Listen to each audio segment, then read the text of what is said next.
이럴 수가. 이 문서에 따르면 영육에는 확실히 인공 공명 장치예요. 공명의 근원에 강한 충격을 가하기만 하면 영육에와 동일한 주파수로 공명해서 공명 효과를 일으키는 거예요. 게다가 제가 세월의 해변에서 가졌던 의문도 풀렸어요. 영육의 시간 역행 기능은 수호신과의 공명을 통해 이루어져요. 아니요, 그렇진 않아요.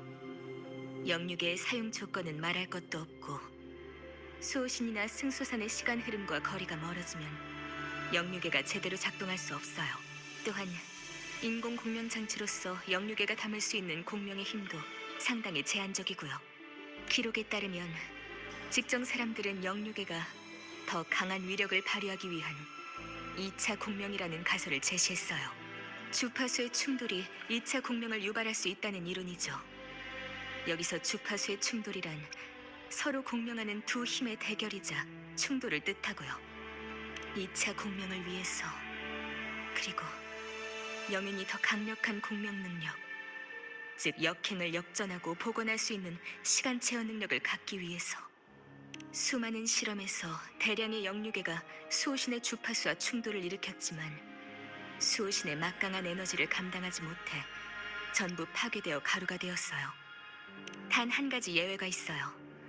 영육애 중 하나가 아주 잠깐이지만 시간 제어법을 복원하는 능력을 보여준 뒤 사방으로 흩어졌죠.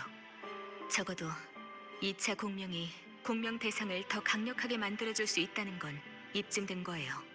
이 유일한 성공 사례에서 실험자들은 이 영육애가 일종의 과부하 형태로 작동한다고 언급했어요.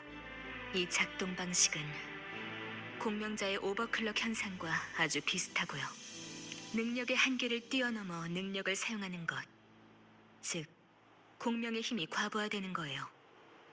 그 실험자는 오버클럭이 2차 공명을 위한 전제 조건일 수 있다고 생각했어요. 맞아요. 자신을 과도하게 소모하면 결국 파멸에 이르게 되죠. 그 밖에도 문서에서 눈에 띄는 사건 기록이 있네요. 영육에는 사람이 제어해야 비로소 수호신과 공명할 수 있어요. 게다가 수호신 용의 별자리도 한 사람의 명령만 따르는 것 같고요.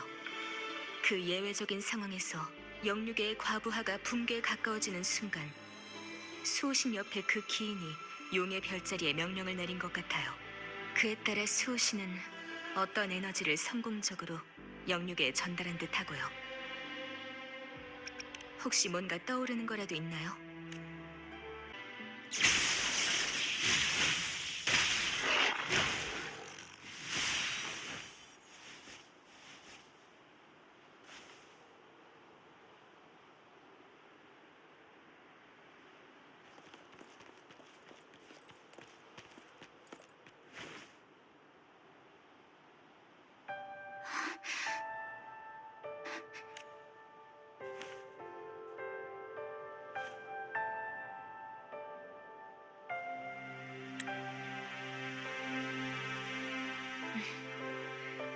안심하세요. 방랑자는 특수한 힘이 있어서 뒤틀린 시간의 영향을 받지 않으니까. 장미 선생님은 쉬. 제가 영윤의 바둑돌이 되겠다고 한 이상 스승으로서든 신하로서든 마땅히 할 일을 할 뿐이에요. 게다가 제가 안내인이 되지 않았다면 어떻게 방랑자 같은 구세주를 데려올 수 있었겠어요? 방랑자는 이곳과 깊은 인연이 있어요. 이 시기에 대국을 깨려면 두 사람 중 한 사람도 없어선 안 돼요. 하지만 방랑자는 이미 금주를 많이 도와줬어요.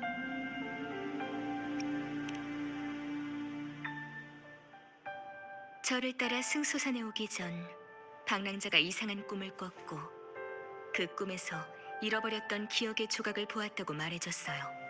방랑자, 용의 별자리, 그리고 승소산. 이 세 가지는 중요한 연결고리가 있어요. 이게 방랑자가 승소산에 온 이유예요. 알겠어요. 방랑자, 수호신이 하루빨리 탈출할 수 있도록 최선을 다할게요. 그 후에 같이 수호신을 뵈러 가요. 분명 방랑자가 원하는 답을 얻을 수 있을 거예요. 상황이 급하니 짧게 얘기하죠. 영윤, 혼자서 고청관을 살필 때 뭐라도 발견한 게 있나요?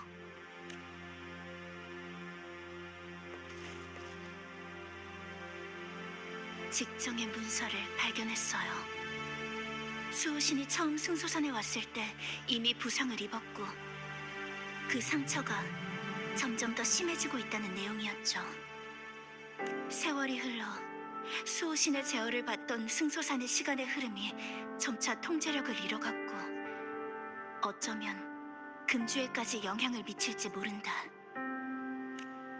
오직 수호신의 공명자만이 수호신의 시간 제어 능력을 복원할 수 있다.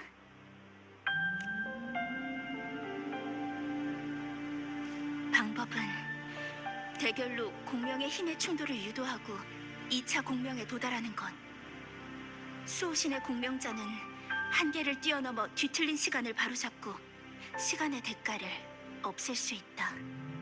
설령 시간의 흐름을 정상적으로 되돌리고 시간의 대가를 없앨 수 있다 하더라도 자신이 무엇을 지불해야 할지는 알고 있나요? 알고 있어요. 저와 수호신은 공명으로 마음이 통하는 사이지만 정작 진정으로 그분을 이해한 적은 없던 것 같아요. 결국 그분의 고통에 대해서는 아무것도 모르게 됐죠. 생각해보면 금주 건립 이후 수호신의 결정과 제안은 모두 앞날을 예견한 것들이었어요. 오늘날 시간의 흐름에 숨겨진 위험도 홍진 마을을 지키기 위해 남겨진 거고요. 만일 그때 수호신이 시간의 흐름으로 잔상을 제거하지 않았다면 지금의 금주는 여전히 황량한 땅으로 남아 있었을 거예요. 그렇다면 생각해둔 것이 있나요? 지금으로서는 수호신이 치유할 수 없을 만큼의 상처를 입은 거라면 뒤틀린 시간이 어느 지경까지 확산될지 예측이 어려워요. 그렇게 되면 앞으로의 금주는 지금 승소산처럼 처참하게 변하겠죠. 저는 그렇게 되면 제가 직접 예언에 빠진 조각을 채우겠어요. 이것이 제가 승소산을 구하고 금주를 보존할 수 있는 그리고 수호신을 도울 수 있는 유일한 방법이기도 하고요. 하지만 영윤, 전 영윤이 그렇게 한 뒤의 결과에 대해 잘 생각해봤으면 좋겠어요.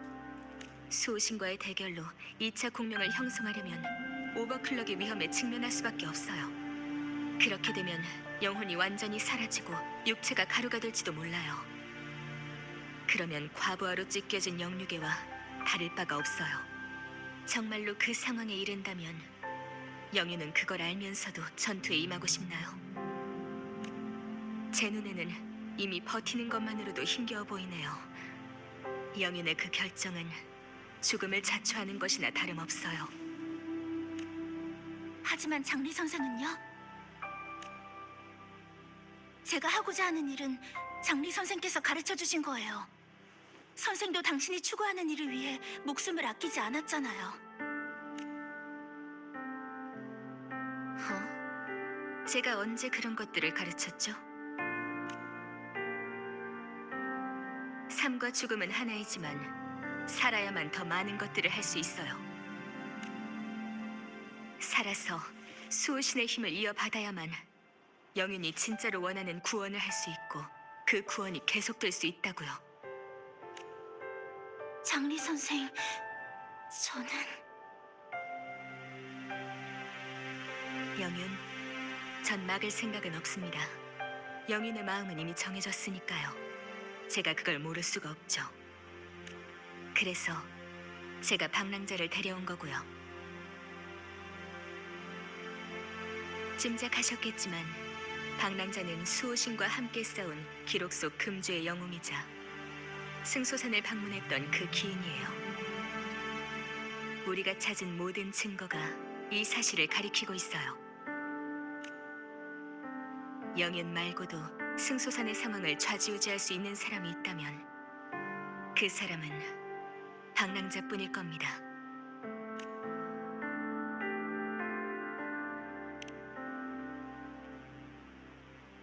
저 금이 장미 선생의 가르침을 명심하겠습니다. 그리고 잊지 마세요. 잔성애가 어떻게 수호신을 가뒀는지는 아직 모릅니다. 성공적으로 수호신을 아련하려면 이에 대해 알아내야 돼요.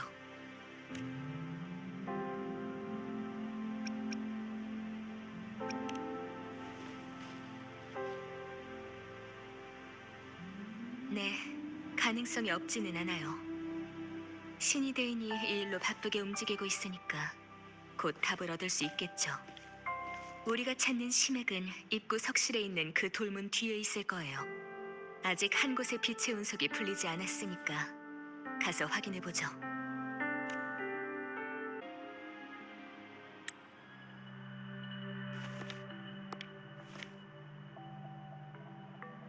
방랑자, 심액을 잘 살펴보세요. 앞으로의 길은 방랑자와 영윤에게 맡길게요. 잊으셨나요? 전 방랑자의 안내인이에요. 같이 한 배를 타고 승소산에, 그리고 영윤에게 데려다주는 사람이죠. 여기서부터는 두 사람이 함께 용의 별자리에게 가야 돼요. 제가 할 수 있는 일은 이번 대국을 성사시키는 것.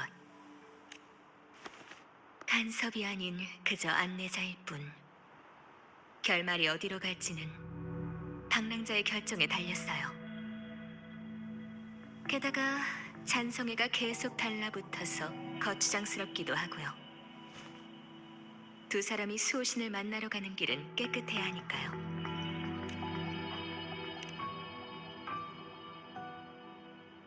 맞아요. 제가 말씀드렸듯이 잔성애가 가장 관심 있는 사람은 방랑자예요. 방랑자가 어디를 가든 무엇을 하든 모든 일거수일투족이 그들에게 감시될 거예요. 어쨌든 승소산에는 방랑자가 필요해요. 저는 이 바둑판에서 가장 적합한 곳에 머물러야 하고요. 빨리도 왔네요.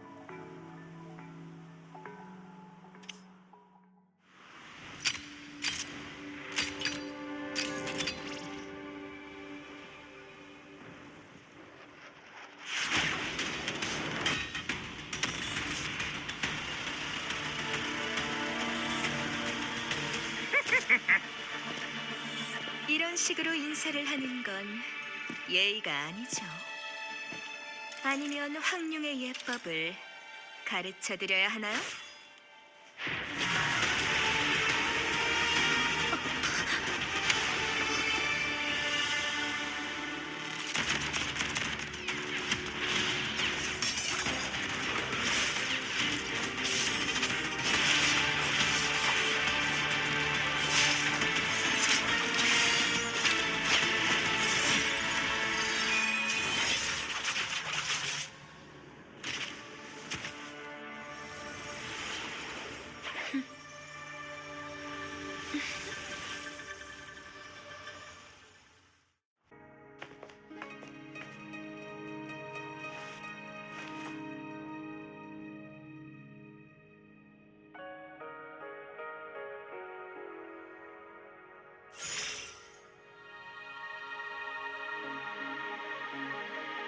용의 안식처가 열렸으니 출발하실 때입니다.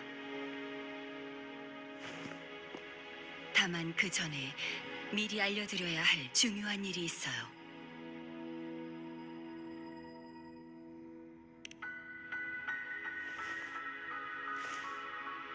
네, 장미의 예상대로 전성에는 직정의 연구를 이용해 수호신을 용의 안식처에 가뒀습니다.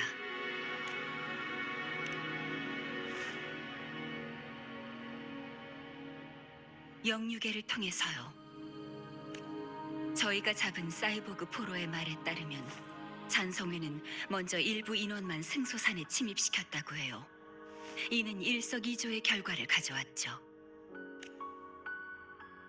기회를 틈타 가동 중인 영유계를 용의 안식처에 놓을 수 있었던 데다가 눈앞까지 닥쳐온 적에 몰려 수호신이 어쩔 수 없이 승소산으로 돌아와야 했으니까요. 비록 수호신의 적수는 되지 못했지만 수호신을 유인하기만 하면 수호신의 공명 능력과 영유계의 에너지가 충돌해 치명상을 입힐 수 있거든요.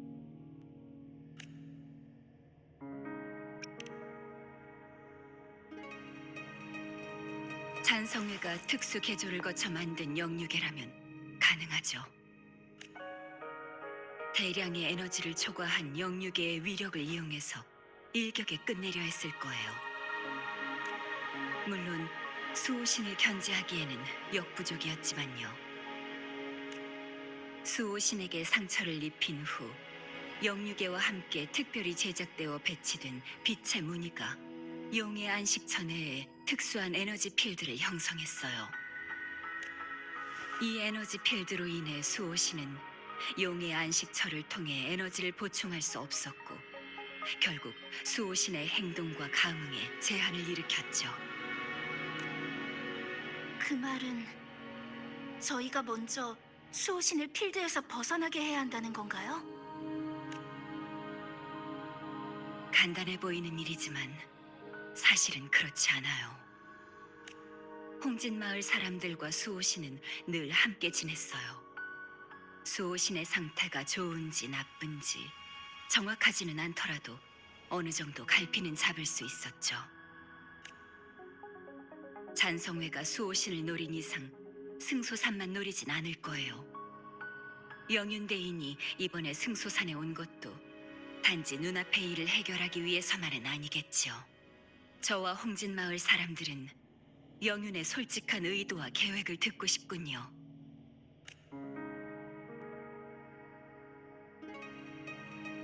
좋아요. 빠짐없이 모두 말할게요.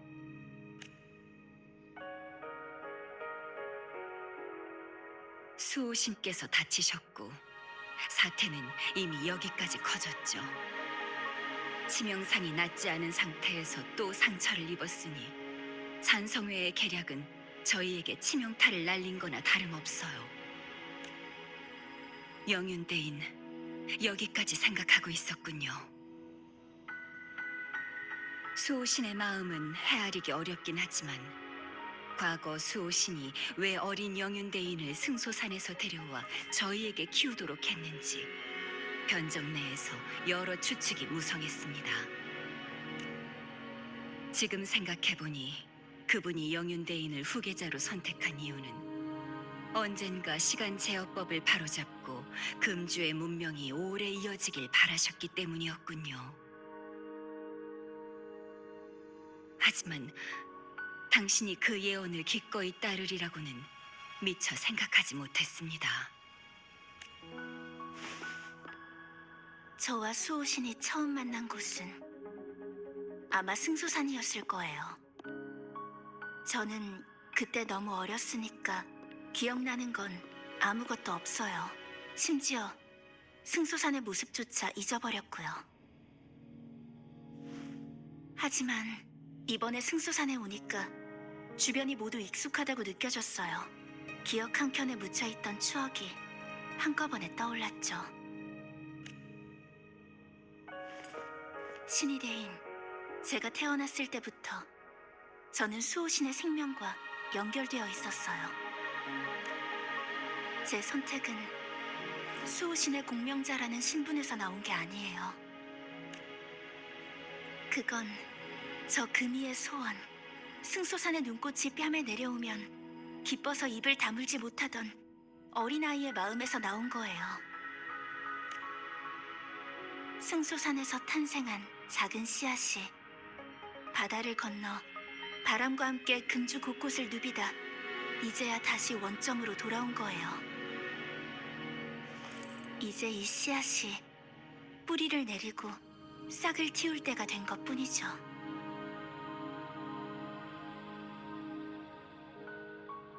알겠습니다.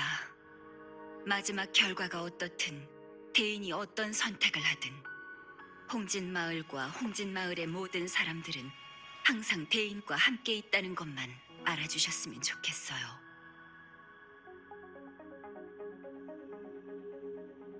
승소사는 오랜 세월 동안 멈춰 있었어요. 어쩌면 우리가 이 상황을 헤쳐나가기 위해서는 하늘을 뒤흔들 천둥이 필요할지도 모르겠군요.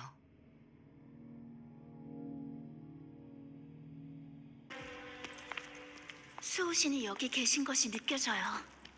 그런데 응답은 들리지 않네요.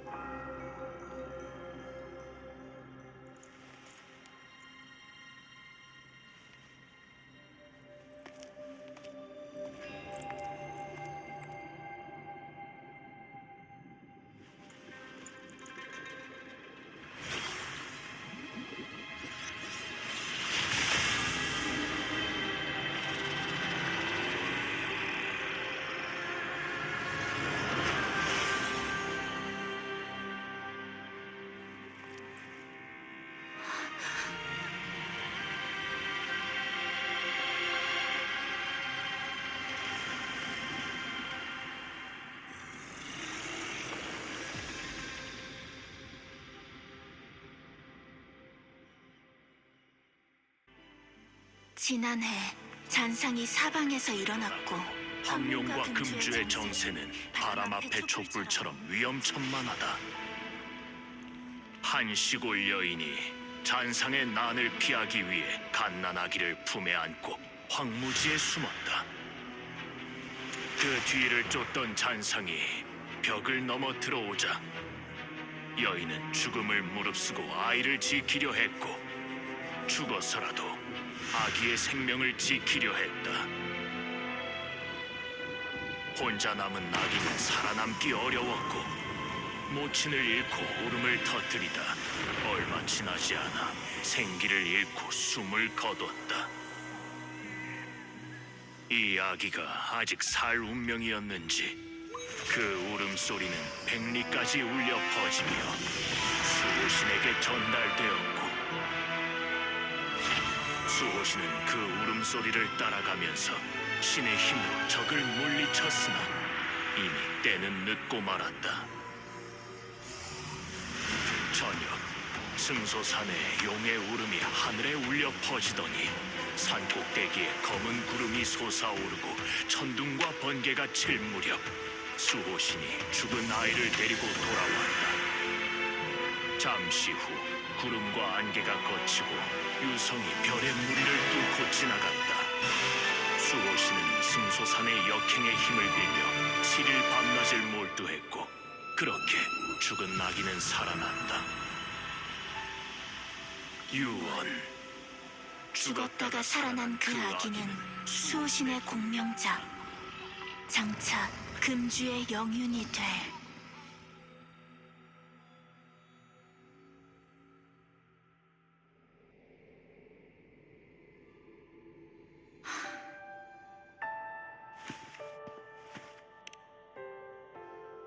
네, 저예요.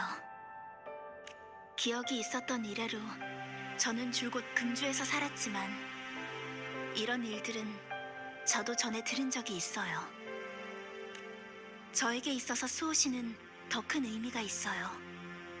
제 생명의 은인이자 절 키워주신 부모님과도 같아요.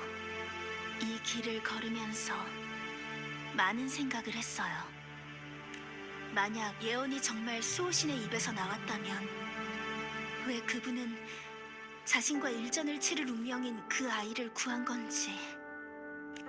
하지만 이제야 알았어요. 제가 수호신의 공명자이기 때문이에요. 저한테 하늘과 땅을 뒤집을 힘은 없지만 그분이 한때 가지고 계셨던 훼손된 시간 제어법은 있으니까요. 언젠가 만약 금주가 승소산처럼 뒤틀린 시간의 흐름에 휩싸인다면 저는 아마도 이 모든 상황을 역전시킬 수 있는 유일한 사람일 거예요. 다만 수호신이 예언하신 저와 그분의 싸움은 먼 훗날의 일일 거예요. 그분은 완벽하게 준비되는 시기를 기다리느라 저한테 모든 걸 설명하기를 망설이고 계세요. 하지만 수호신이 기다리던 때가 아니라도 제 몸은 이미 많이 망가져 있어요. 그래도 저는 나아가야만 해요. 수호신께 진실을 확인해야만 그 운명적인 결전을 끝낼 수 있으니까.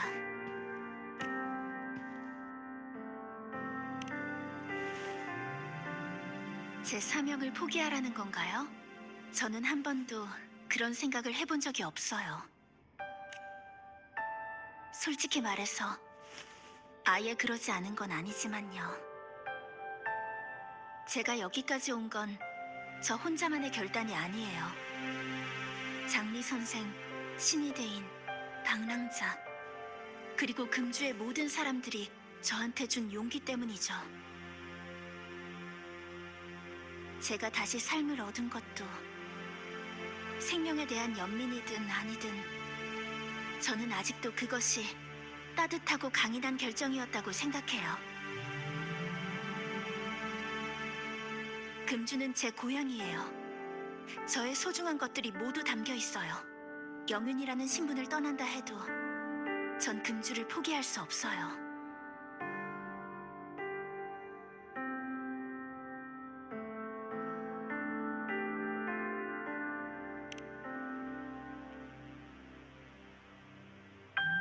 괜찮아요. 뒤틀린 시간에 휩쓸려 사는 생명들에 비하면 제 고통은 아무것도 아니니까. 저는 반드시 수호신 앞으로 가야 돼요. 저희의 힘은 같은 원천에서 비롯되니까 그분을 구하는 것이 바로 절 구하는 거예요. 제가 거스를 수 없는 일이라면, 만약 제가 싸우지 않는다면 금주는 분명 멸망할 거예요. 하지만 제가 싸운다면 수호신을 보호할 뿐만 아니라 금주도 지킬 수 있죠. 대가는 저 하나면 돼요. 모두가 평안을 얻을 수 있다면 제 몸 하나 버리는 건 아깝지 않아요. 게다가 저는 죽으려고 온 게 아니에요.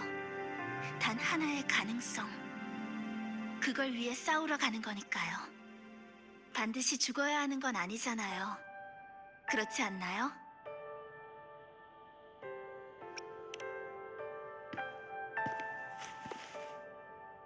방랑자가 믿어준다니 기쁘네요.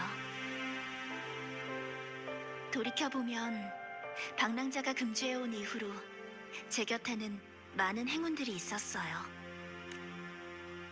고마워요.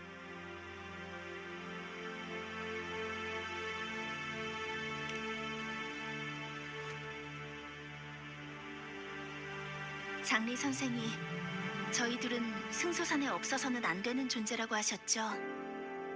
저도 방랑자와 수호신의 관계가 깊다는 것을 알고 있고요. 그러니까 제 선택에도 방랑자의 지지가 필요해요.